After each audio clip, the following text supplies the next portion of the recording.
Hello everyone, welcome to Hindi Shiksha. आइए Hindi teacher के लिए एंट्रांस में आया हुआ कुछ क्वेश्चंस प्रैक्टिस करेंगे। जो क्वेश्चंस हम प्रैक्टिस करेंगे उसी हिसाब से एग्ज़ाम में क्वेश्चंस आ रहा है।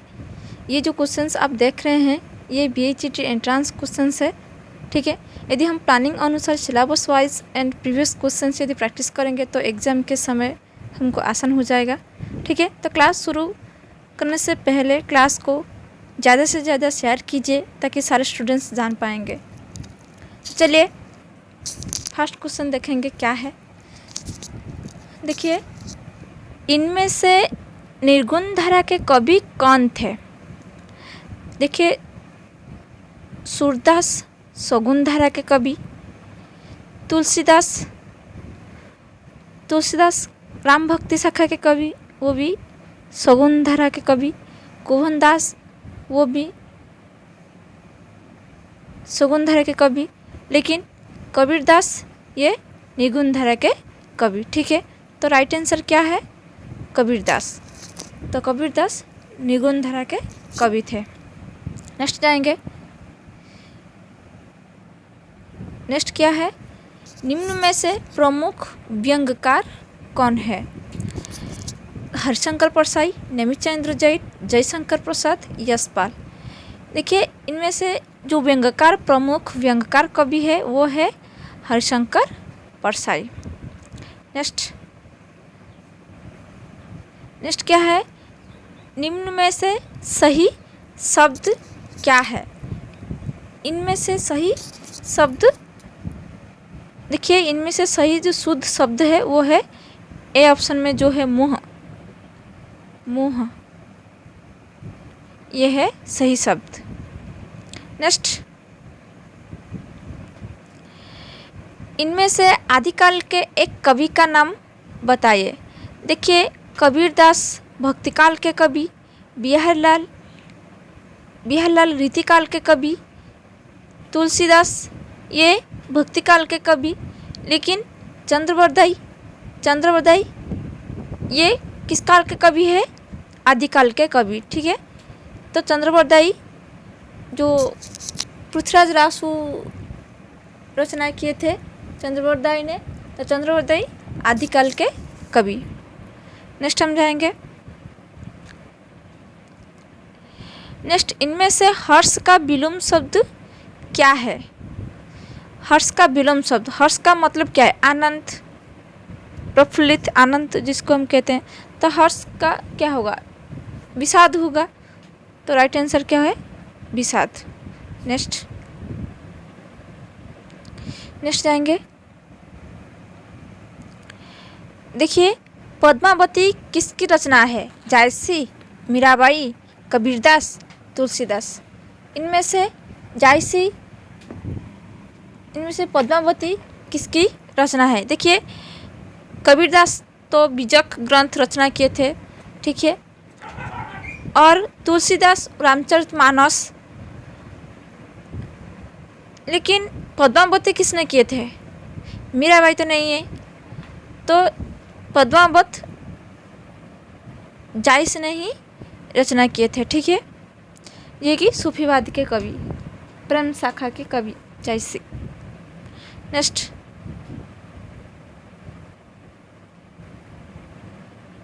नेक्स्ट क्या है? संस्कृत के 4 अध्याय पुस्तक के लेखक कौन है? संस्कृत के 4 अध्याय पुस्तक के लेखक कौन है? रामधारी सिंह दिनकर। संस्कृत के 4 अध्याय किसने लिखे थे? रामधारी सिंह दिनकर जी ने। नेक्स्ट, इनमें से हिंदी की स्वर ध्वनि कौन सी है? स, ख, ज, ए। हिंदी की स्वर ध्वनि, देखिए, स, ज, ख ये तो व्यंजन ध्वनि है हिंदी की, लेकिन ए क्या है? स्वर ध्वनि है। क्या है? स्वर ध्वनि। नेक्स्ट,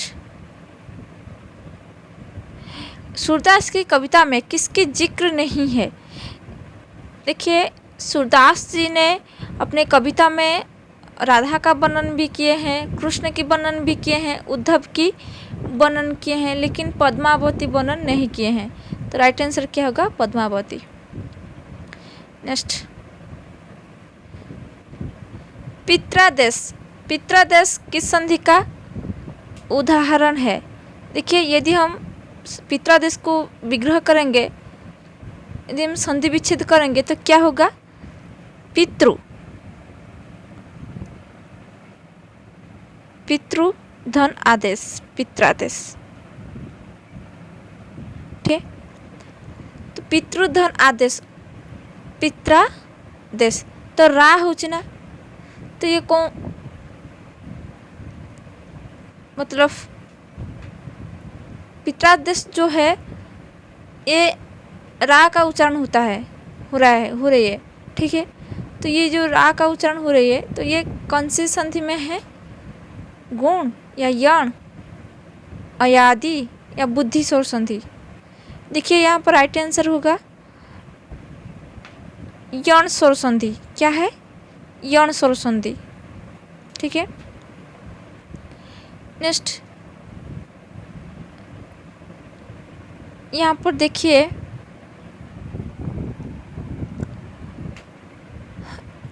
ये गलत ऑप्शन है। ठेठ हिंदी का ठाठ उपन्यास के लेखक का नाम बताइए। तो ये क्या है? ये तो गलत ऑप्शन है। देखिए, ठेठ हिंदी का ठाठ उपन्यास किसने लिखे थे? और जो मतलब उपाध्याय हरिओध सिंह। ठीक है, ये हरिओध ने लिखे थे ठेठ हिंदी का ठाठ, हरिओध। ठीक है, नेक्स्ट जाएंगे।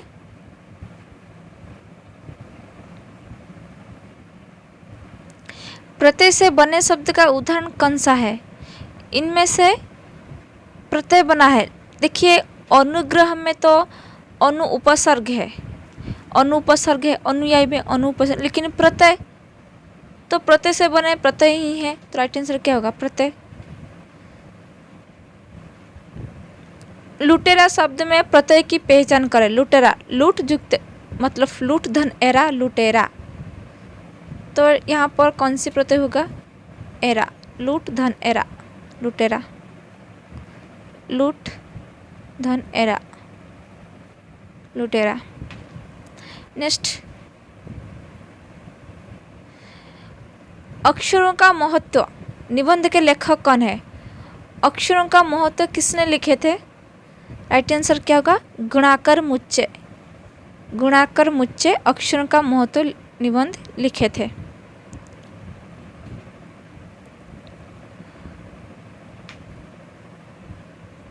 अकल मारी जाना, इस मुहावरे का सटीक अर्थ क्या होगा? अकल मारी जाना। तो देखिए यहाँ पर राइट आंसर होगा बुद्धि भ्रष्ट होना। क्या होगा? बुद्धि भ्रष्ट होना। अकल मारी जाना का मुहावरा क्या होगा? बुद्धि भ्रष्ट होना। नेक्स्ट, रीतिकाल की कविताओं में मुख्य रूप से किसका वर्णन किया गया है? सौंदर्य और प्रेम, न ईश्वर का स्वरूप, भक्ति, समाज सुधार। रीतिकाल की कविताओं में मुख्य रूप से किसका वर्णन किया गया है? सौंदर्य और प्रेम। तो राइट आंसर क्या होगा? सौंदर्य और प्रेम। नेक्स्ट जाएंगे। आचार्य रामचंद्र शुक्ल के अनुसार हिंदी साहित्य के इतिहास को मुख्य रूप से कितने कालों में बांटा गया है? 4। कितने कालों में?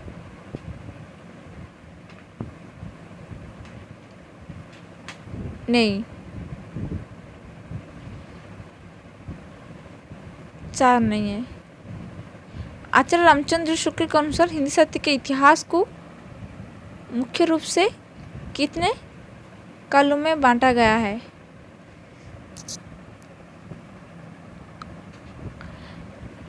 आचार्य रामचंद्र शुक्ल ने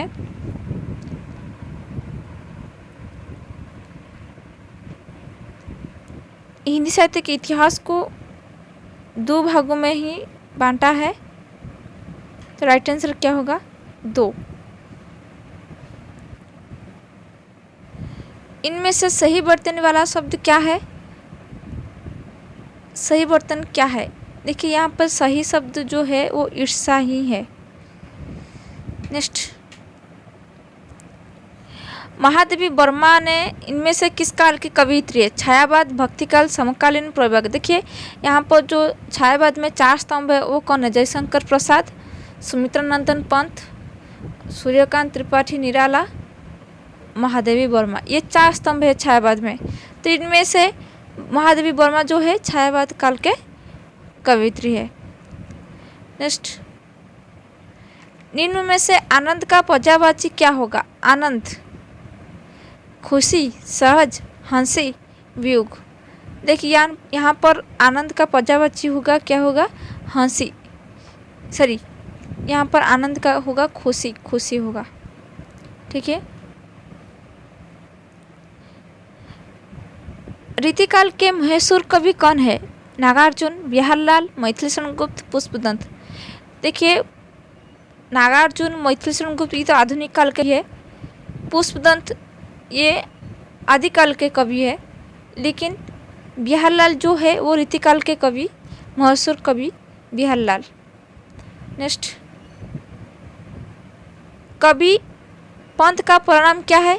कवि पंत का प्रणाम सुमित्रा नंदन पंत है। तो राइट आंसर होगा सुमित्रा नंदन पंत। नेक्स्ट, देखिए यहाँ पर कुछ अनुच्छेद दिया गया है, तो अनुच्छेद को पढ़िए और उस अनुच्छेद के अनुसार जो क्वेश्चन दिया गया है ये भी कीजिएगा। ठीक है।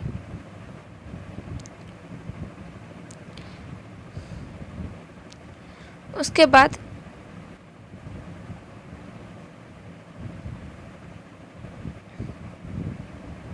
नेक्स्ट देखिए,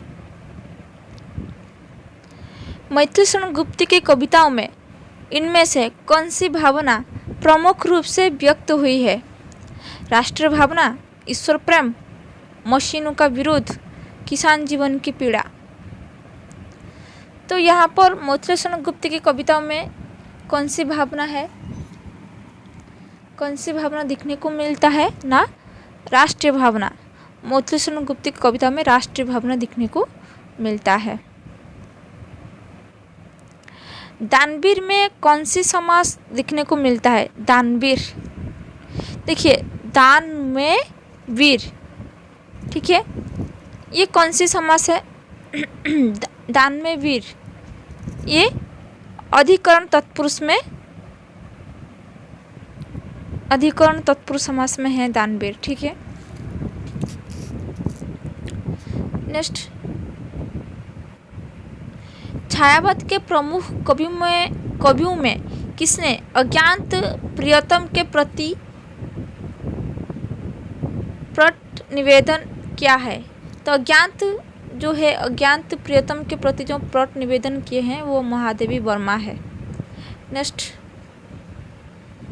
सुभद्रा कुमारी चौहान की कविताओं में इनमें से कौन सा रस है? सुभद्रा कुमारी चौहान के कविताओं में देखिए, सुभद्रा कुमारी चौहान जो है वो जितनी कविताएं लिखे वो वीर भावना की कविता है।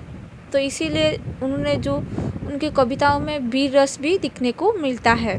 तो राइट आंसर क्या होगा? वीर रस।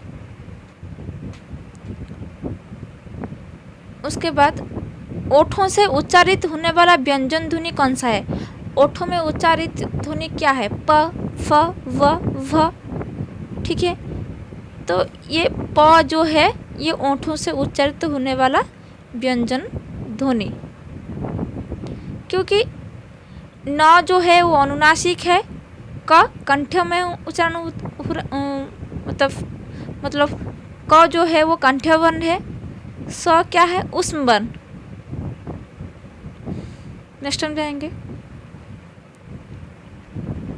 भाववाचक संज्ञा का उदाहरण दीजिए। कश्मीर, मूर्खता, सुंदर, 10। देखिए कश्मीर जो है एक स्थान का नाम है, मतलब एक स्टेट का नाम है, इसलिए कश्मीर जो है ये मतलब व्यक्तिवाचक को संज्ञा हो गया। और सुंदर जो है वो गुणवाचक हो गया। 10 ये नहीं, लेकिन भाववाचक वो क्या है? मूर्खता। मूर्ख से मूर्खता, तो भाववाचक क्या होगा? मूर्खता।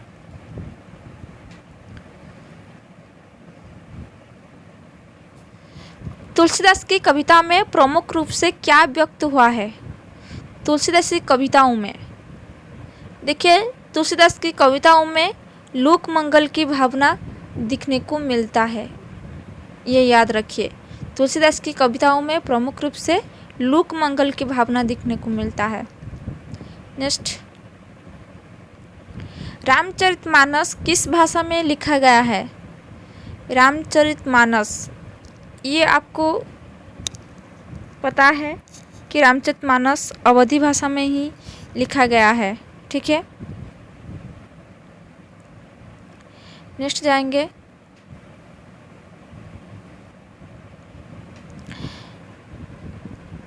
नेक्स्ट क्वेश्चन देखिए,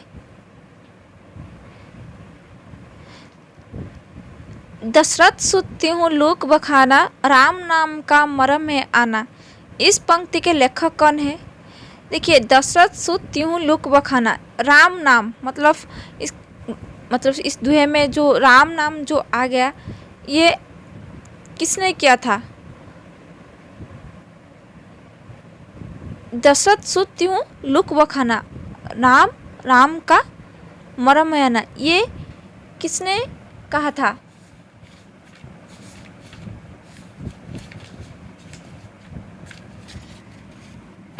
देखिए, ये भी आपको ये भी मन में आ रहा है कि ये तुलसीदास ने कहा था। नहीं, तुलसीदास ने नहीं किए थे, ये कबीरदास जी ने ही कहा था कि दशरथ सुत्ती हूँ लोक बखाना, राम नाम का मरम है आना। ये पंक्ति कबीरदास जी ने ही कहे थे, ठीक है। उसके बाद कुछ अनुच्छेद दिया गया है, अनुच्छेद पढ़िएगा, उसी हिसाब से दिया गया है।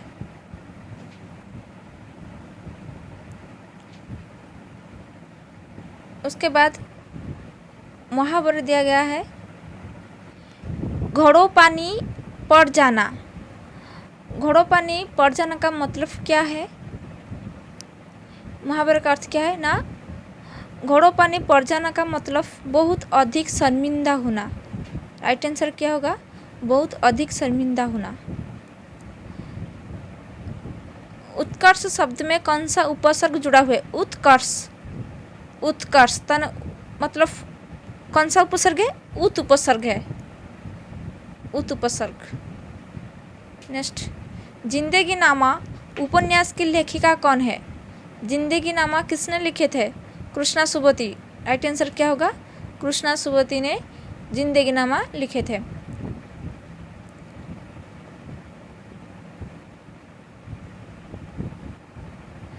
इनमें से त वर्ग वर्ण कौन सा है? देखिए, त वर्ग वर्ण जो है वो क्या है? त, थ, द, ध, न, दंत्य वर्ण।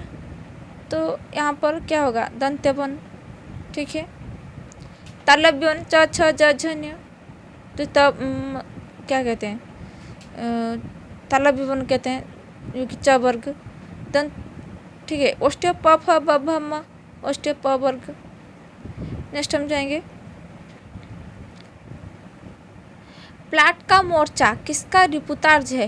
प्लाट का मोर्चा किसने लिखे थे? प्लाट का मोर्चा ना शमशेर बहादुर सिंह। राइट आंसर क्या होगा? शमशेर बहादुर सिंह। शमशेर बहादुर सिंह ने प्लाट का मोर्चा रचना किए थे। नेक्स्ट, आत्मनेपद निबंध संग्रह किसका है? आत्मनेपद। देखिए, आत्मनेपद अगेन नहीं लिखे थे। राइट आंसर क्या होगा? अगेन। नेक्स्ट, जूठन।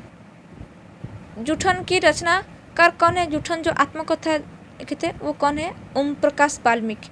राइट आंसर क्या होगा? ओम प्रकाश वाल्मीकि। नेक्स्ट, इनमें से एक वचन का उदाहरण दीजिए। गुड़िया, स्त्रीजन, नारीवृंद, पाठकगण। देखिए, स्त्रीजन, नारीवृंद, पाठकगण ये तो बहुवचन है, लेकिन गुड़िया जो है वो एक वचन है। राइट आंसर क्या होगा? गुड़िया। नेक्स्ट, निम्नलिखित मुहावरों में से जो सही सम्मिलित नहीं है उसकी पहचान करें। दाल में काला होना मतलब न निकलना। 9 2 11 होना, भाग जाना, सबके नहीं छक्के छुटाना, हिम्मत हारना, 3 13 होना, तितर बितर होना। दाल में काला होना का मतलब क्या है? मतलब न निकलना, नहीं ये गलत है, ठीक है। दाल में काला होना का मतलब न निकलना नहीं है, तो ये अलग है। नेक्स्ट, पृथ्वीराज रासो किसकी रचना है? राइट आंसर क्या होगा? चंद्रवरदाई, क्योंकि चंद्रवरदाई ने ही पृथ्वीराज रासो की रचना किए थे। नेक्स्ट, प्रेमचंद के किस उपन्यास का पात्र हुरी है? गोदान के उपन्यास। राइट आंसर क्या होगा? गोदान के उपन्यास जो है, उपन्यास के पात्र कौन है? हुरी है। हुरी, झुलिया, मालती, ठीक है।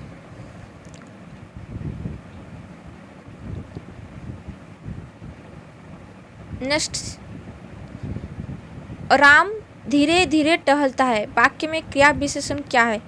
यहाँ पर जो वाक्य ये क्या है?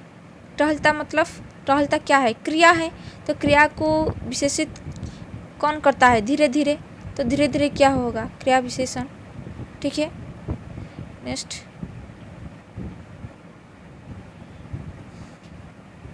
उसके बाद कुछ अनुच्छेद दिया गया है।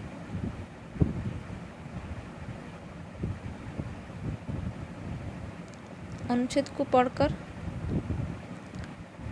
कीजिएगा।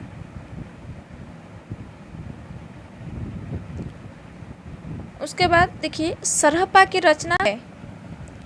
सरहप्पा रचना किसने किए थे? सरहप्पा की रचना कौन सी है? मतलब सरहप्पा ने कौन सी रचना किए हैं? दुहाकुश। राइट आंसर को होगा दुहाकुश। नेक्स्ट,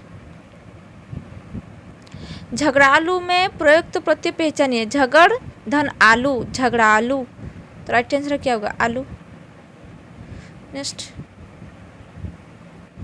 अन्याय अन्याय जिधर है उधर शक्ति पंक्ति की सकी है।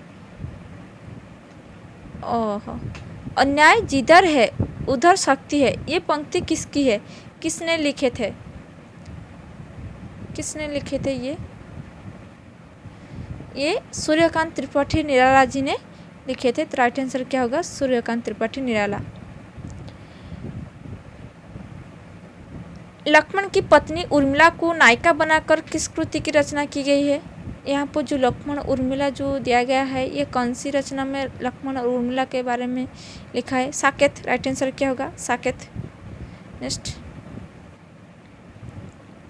हिंदी साहित्य के आरंभिक काल को सिद्ध सामंत काल नाम किसने दिए थे? सिद्ध सामंत काल राहुल सांकृत्यान। तो राइट आंसर क्या होगा? राहुल सांकृत्यान। नेक्स्ट, निम्न में से लुभ और प्रीति निबंध के लेखक कौन है? लुभ और प्रीति किसने लिखे थे? रामचंद्र शुक्ल। तो राइट आंसर क्या होगा? रामचंद्र शुक्ल। नेक्स्ट, स्मृति की रेखाएं। स्मृति की रेखाएं की लेखिका कौन है? स्मृति की रेखाएं किसने लिखे थे? महादेवी वर्मा। राइट आंसर क्या होगा? महादेवी वर्मा।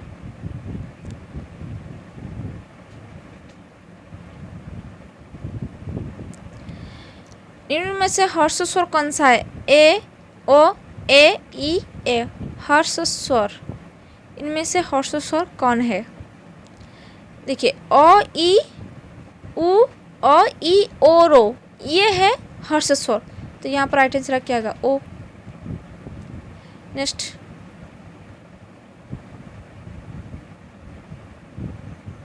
अमीय, हलाहल, मधभरे, श्वेत, श्याम, श्याम रत्नार्जित, मरत, झोंकी झोंकी, परत, ये जही चितवत, इकबार। उपरोक्त पंक्ति किसकी है?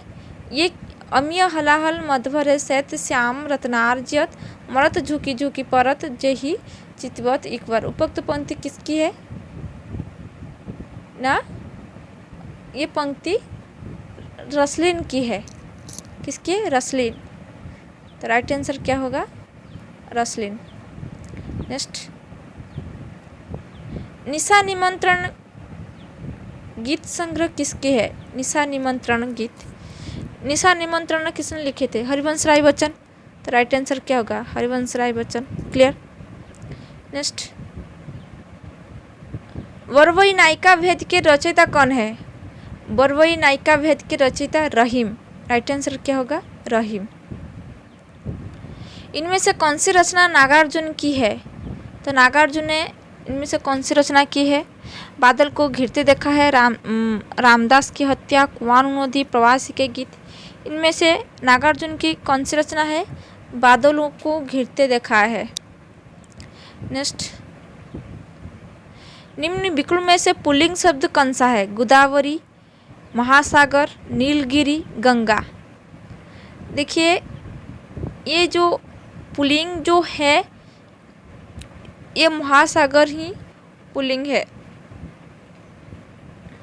महाप्राण ध्वनि की पहचान कीजिए। देखिए, ट्रिक जो है याद रखने के लिए 2, 4 मतलब प्रत्येक वर्ग का द्वितीय वर्ण और चतुर्थ वर्ण जो है ये महाप्राण ध्वनि है।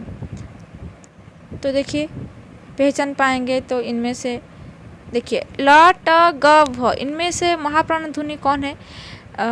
देखिए ट तो ये तो प्रथम वर्ण हो गया, ये तो नहीं होगा। ग, क, ख, ग नहीं, ये तो तृतीय वर्ण हो गया। किंतु प, फ, ब, भ, ये देखिए भ चतुर्थ वर्ण मतलब प्रत्येक वर्ग का द्वितीय चतुर्थ वर्ण जो है वो महाप्राण ध्वनि है। तो यहाँ पर राइट आंसर क्या होगा? भ। ठीक है।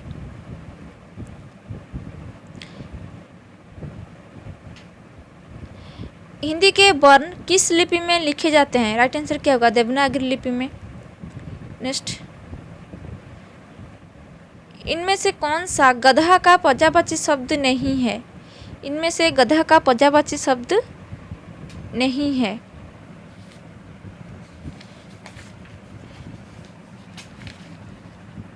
देखिए, गधा का पर्यायवाची शब्द क्या है ना? बैशाख नंदन, धूसर, खर को हम गधा कहते हैं, लेकिन तुरंग जो है वो गधा का पर्यायवाची नहीं है। नेक्स्ट, इंस्पेक्टर माता दिन चांद पर, ये किसकी रचना है? इंस्पेक्टर माता दिन चांद पर, ये हरिशंकर प्रसाई जी की रचना है। तो राइट आंसर क्या होगा? हरिशंकर प्रसाई जी ने इंस्पेक्टर माता दिन चांद पर रचना लिखे थे। ठीक है। तो ये था हिंदी के कुछ प्रैक्टिस सेट क्वेश्चंस। तो कैसे लगा आप सभी को? यदि अच्छी लग रही है तो लाइक कीजिए और ज़्यादा से ज़्यादा शेयर कीजिए, और यदि मेरे चैनल में नए आए हैं तो सब्सक्राइब कीजिए और बेल आइकन को प्रेस कीजिए ताकि मेरी सारी क्लास आप सभी को नोटिफिकेशन मिल जाएगी। ठीक है। Thank you very much for watching this video.